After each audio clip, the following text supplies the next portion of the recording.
second part of the talk are treaties. Basically, there were four distinct treaties made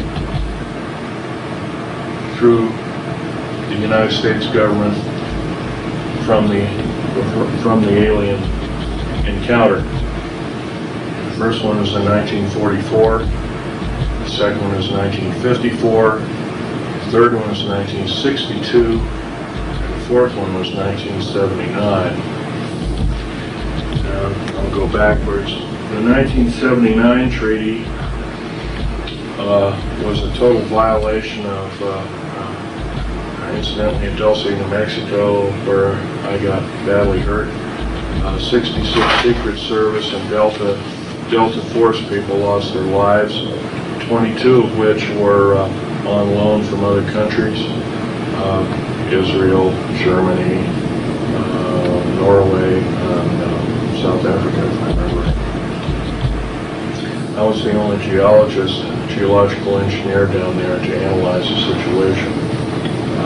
The government almost basically lied to us. They kind of said that alien presence might be there, but they didn't tell us that they knew that there was an alien base and that they'd already attempted to make contact. And of course, this was disturbing indeed. In fact, a couple of the engineers who managed to survive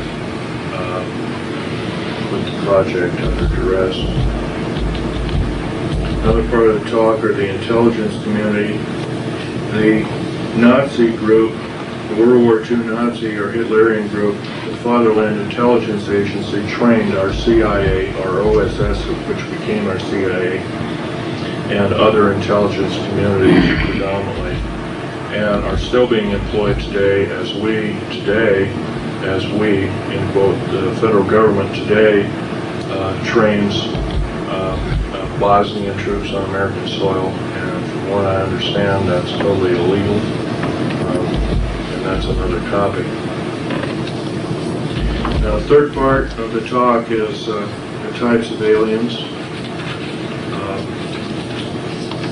The large gray two large grays that I shot and killed. I can't tell you how ugly they were, and I can never tell you how graphic the stench was. But in the cave there were large cauldrons or tanks. They kind of looked like a big oval cattle feeding tank, but they weren't. They were special, looked like a stainless steel or metallic tank. And they were filled with alien and human body parts, and generally glands and what looked like some kind of blood. Now, I've always been taught that blood after a few minutes starts to congeal, but this was one of these vessels that in the melee had tipped over, and all this bloody liquid had spilled out and was a mess, and it was definitely not coagulated. How they did this is anybody's guess.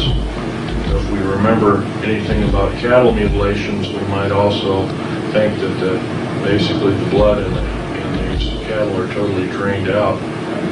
There's no blood around. In quote, the murder scene of the cattle. So this might be the way they're doing it. Now, whether this is sponsored by our government or other governments is a good guess. If it were up to me, I'd say yes, we're in the thick of it.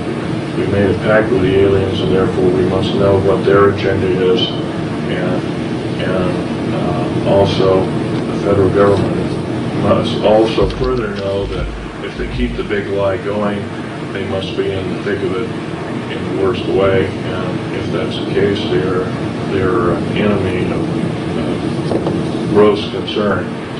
Who is we, would you say? We, in quote, the federal government. The Department of State? Department of State, Department of the Air Force, Navy, Army, Marine Corps, basic force services, plus the military policing facilities,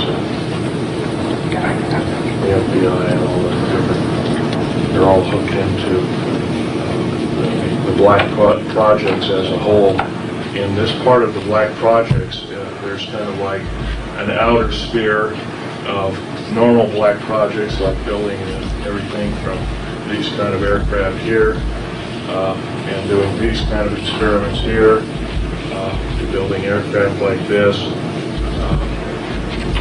places like this. And that's kind of on the outside. On the inside of this circle, we get a tighter group of people who really know what the main agenda is, maybe even the enslavement of the human race as a remnant,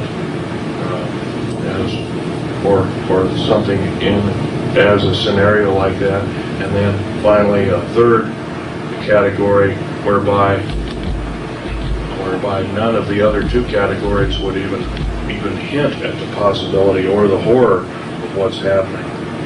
And it's a very compartmentalized system. I can only begin to guess, even though that I've been in the thick of things from the outer core to the second core level, but I have no idea what's in the third core level, no way at all. And because it's so complicated, I've heard some of this run by me. It's so fantastic. It makes a Star Wars or a movie or a Star Trek novel, Babylon 5 novel look like a kid's toy. I mean, it's too fantastic for me to believe. So I can assume that it might be an otherworldly plan or scenario for taking over the planet, but once again, I can't prove it, so I don't talk about it. Right here, I'm only basically to discuss what I know of the alien agenda and through deep underground military bases and the application that I did during this kind of activity to the U.S. government. I'll have a question and answer period in a short time. I've already talked about old firefights. I will tell you right now, I'm breaking major federal law. I'm breaking my entire security oath system. The security oaths, in fact, here's a copy of my 1985 security clearance. You might zoom in on that if you care to. Can you do that? Yeah. Tell me when. Okay.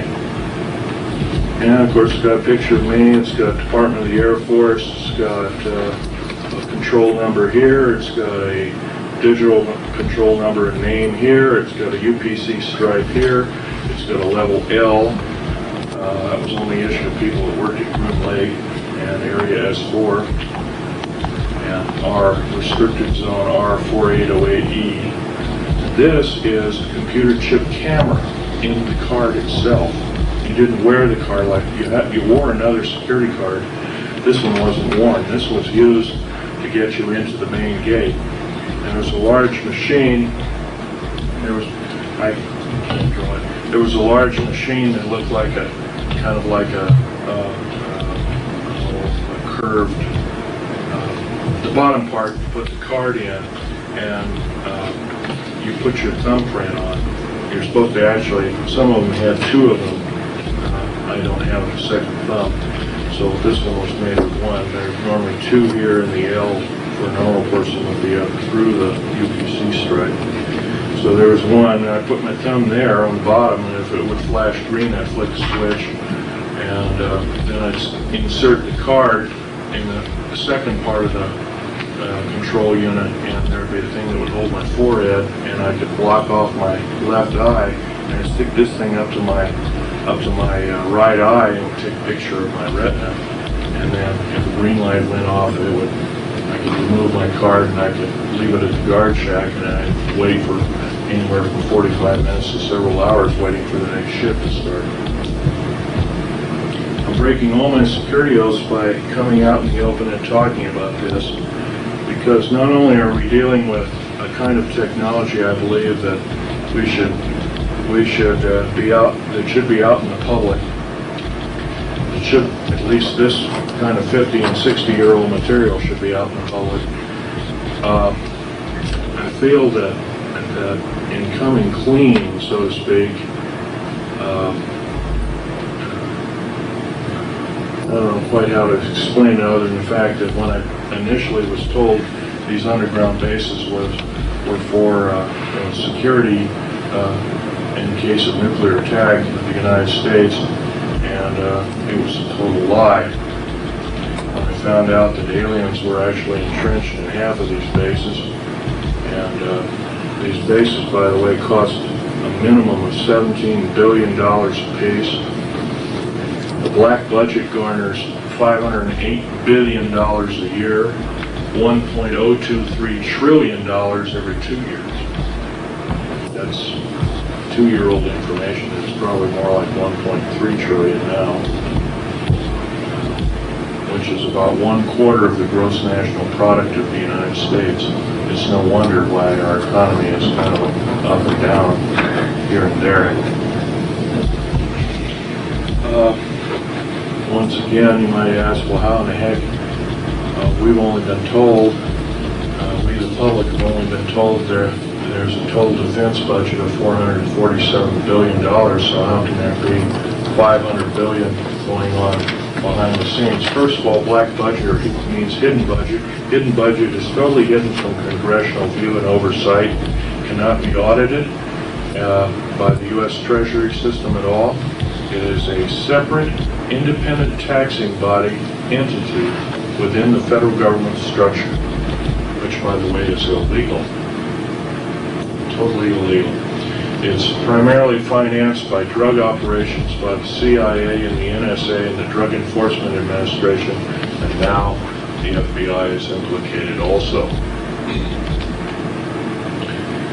Recently there was an FBI man who came out of the cold, so to speak, and told all, only to find himself murdered, and he took a vacation in England, got himself murdered. That was in the paper about 3 years ago. Anyway,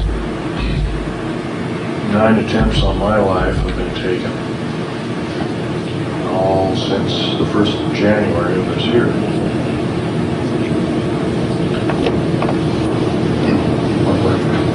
Well, I've been shot at, been run off the road. 3 times I've been run off the road, one of which is I'm a very good driver. I used to race cars for somewhat of a hobby type living. I used to race everything from Formula 1 on down, motorcycles and stuff like that when I was a kid, so I lived kind of on the edge all the time. So I became a very good driver and a very defensive driver, and so if somebody's trying to run me off the road, like before my Vegas talk, I dropped a friend of mine off at 29 Palms area and saw another friend in the Marine Corps hospital who was dying of cancer. And on the way out of there, you have to skirt around a whole mountain range. You just can't take the easiest way in a straight line out. It'd be nice, but it doesn't work that way. You have to skirt around these mountains. And, I had a Ford Taurus with a Police Interceptor motor, and roughly an 8-liter motor. It's a real monster. And there were 2 long Ford E350 vans, and they all had Air Force markings on them. They all had guns, and they were all shooting, and they were missing. And I flew by them and took a picture of their, as a blur, I took a picture of them, got a very good picture of their license plates. And then they sped up and tried to squeeze me in this way, and then finally I just slid right in the middle of the road, and the road was wide enough for basically one-way traffic. And one of them rolled over, and kept going down for about 300 or 400 feet down a very steep ravine. The other one was a shallow ravine about 10 feet deep. And I just kind of peered over, unhooked my seatbelt and peered over, and there was a big fire started on down there. I could hear people screaming, but I'm sorry, that's their deal. I just kept on going. That was one way. Recently I got shot at when I was with a retired FBI agent. We were going to go to a Patriot talk show down near Salem, Oregon. And I got shot here, here, and here. It's what's called a CIA cocktail. I don't have normal ribs after Dulce, New Mexico fiasco, where my ribs were burnt and cauterized. My fingers are burnt off of me. etc.